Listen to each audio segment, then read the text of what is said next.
வணக்கம் நேயர்களே, என் புதிய சுவை சேனலுக்கு தங்களை அன்புடன் வரவேற்கிறேன். என் புதிய சுவை சேனலில் நாம் இன்றைக்கி பார்க்க போகிற ரெசிபி முருங்கைக்காய் டபுள் பீன்ஸ் கிரேவி. இந்த கிரேவி நம்ம நார்மலாக செய்கிற கிரேவியை விட டிஃப்ரெண்ட்டான டேஸ்ட்டில் இருக்குங்க.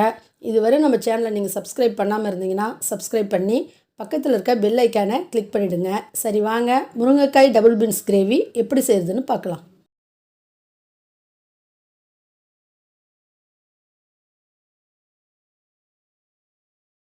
வானல் காஞ்சிடுச்சு.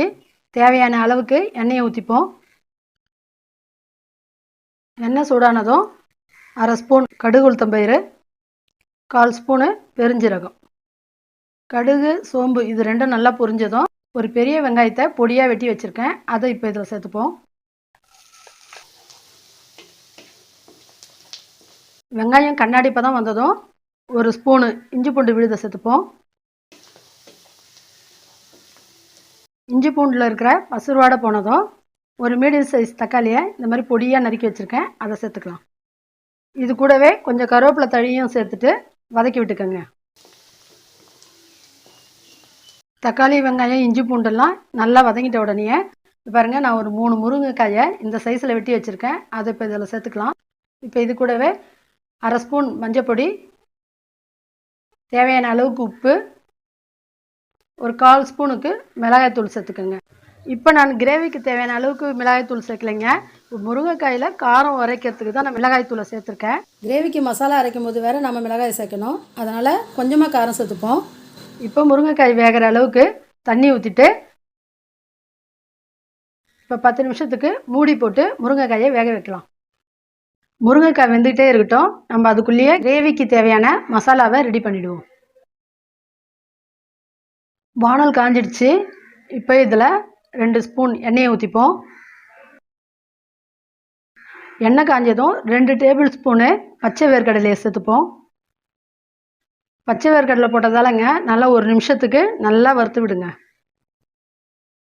வேர்க்கடலை பாருங்கள், இந்த அளவுக்கு வறுபட்டுடுச்சு. இப்போ இதில் 1 டேபிள் ஸ்பூன் அளவுக்கு பொட்டுக்கடலை, 1 டேபிள் ஸ்பூன் தனியா, 1 டேபிள் ஸ்பூன் கசகசா, 5 முந்திரி, 2 டேபிள் ஸ்பூனு தேங்காய் துருவல், 4 காஞ்ச மிளகாய், ஒரு மீடியம் சைஸ் வெங்காயத்தில் ஒரு 1/4 பகுதி வெட்டியிருக்கேங்க, அதை சேர்த்துக்கிறேன். இப்போ இது எல்லாத்தையும் சேர்த்து ஓரளவுக்கு வதக்கி விடுங்க. இதுக்கு அதிகம் வதங்க வேண்டியது இல்லைங்க, ஓரளவுக்கு வதக்கி எடுத்தாலே போதும். நான் இதில் காஞ்ச மிளகாய் சேர்த்துருக்கேன் இல்லைங்களா, உங்களுக்கு தேவைன்னா நீங்கள் பச்சை மிளகாய் கூட சேர்த்துக்கோங்க. இப்போ எல்லாம் பாருங்கள், இந்த அளவுக்கு வதங்கிடுச்சு.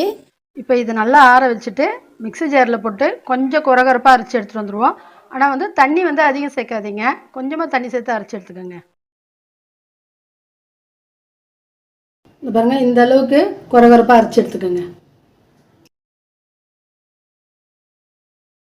10 நிமிஷம் ஆயிடுச்சு. இப்போ திறந்து பார்ப்போம். பாருங்கள், முருங்கைக்காய் 3/4 வாசி வெந்துடுச்சு. நான் 50 கிராம் டபுள் பீன்ஸை ஒரு 3 மணி நேரம் ஊற வச்சுட்டுங்க 2 விசில் கொடுத்து வேக வச்சு வச்சுருக்கேன்.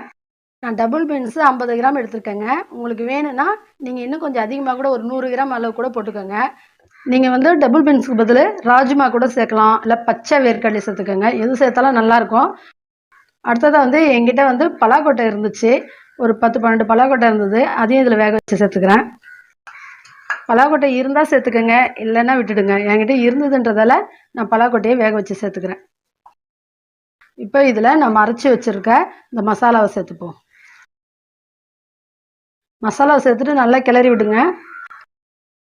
இப்போ நம்ம இதில் மசாலாவையும் டபுள் பீன்ஸும் சேர்த்துருக்கோம் இல்லைங்களா, அதில் மசாலாவில் இருக்க பசுவாடை போனோம். அதனால் இப்போ இதை 2 நிமிஷத்துக்கு மூடி போட்டு வேக வைக்கலாம். இப்போ கிரேவியை திறந்து பார்ப்போம். இப்போ கிரேவி ரெடி ஆகிடுச்சிங்க. நல்லா மசாலாவோட ஸ்மெல்லு செம்மையாக வருது. இப்போ இதில் கொஞ்சமாக கொத்தமல்லி தழையை தூவி விட்டுப்போம்.